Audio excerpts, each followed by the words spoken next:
We've got here a rather interesting camera. It's the Kodak Retina Automatic 3. It's a fully mechanical camera with no batteries involved. So there are no electronics at all. It will last forever as long as the camera works, physically works, and there's film. Now this kind of camera is known as a rangefinder. The lens is fixed, it cannot be removed. And the lens is a 45mm f2.8, and on the lens we got a number of control dials. The first one is for focusing.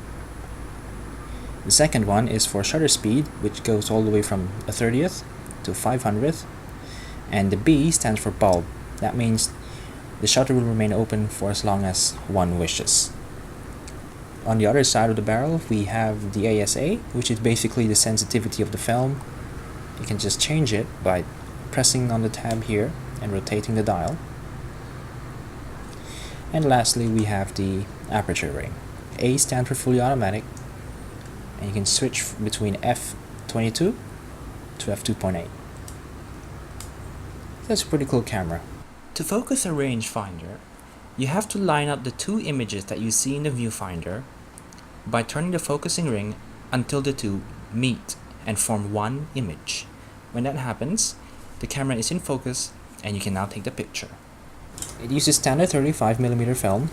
Let's get the back open.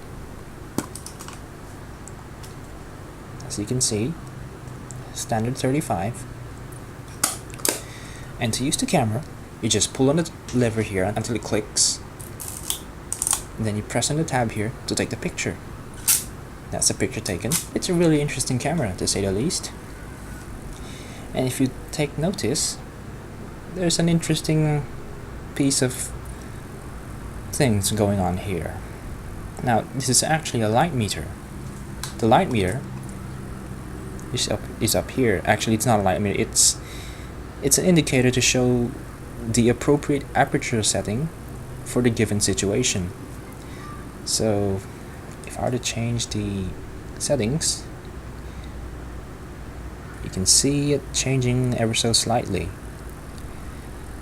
Now if I put in some bright lights, you'll see the meter move up. If I take out the light, it goes down. With light, without light, with light, without light. And mind you, there are no batteries here. That thing works completely on light.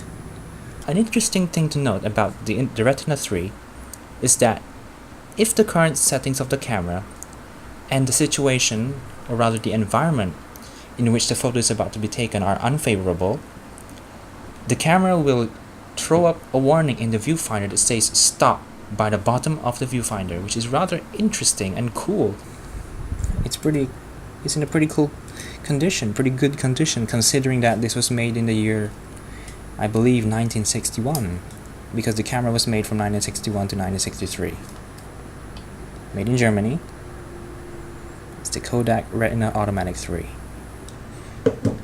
It's also put in this rather nice case, a leather case. So to put it on, just slide that in, turn the knob, and cover in the case. And that is the Kodak Retina 3 Automatic. Thanks for watching.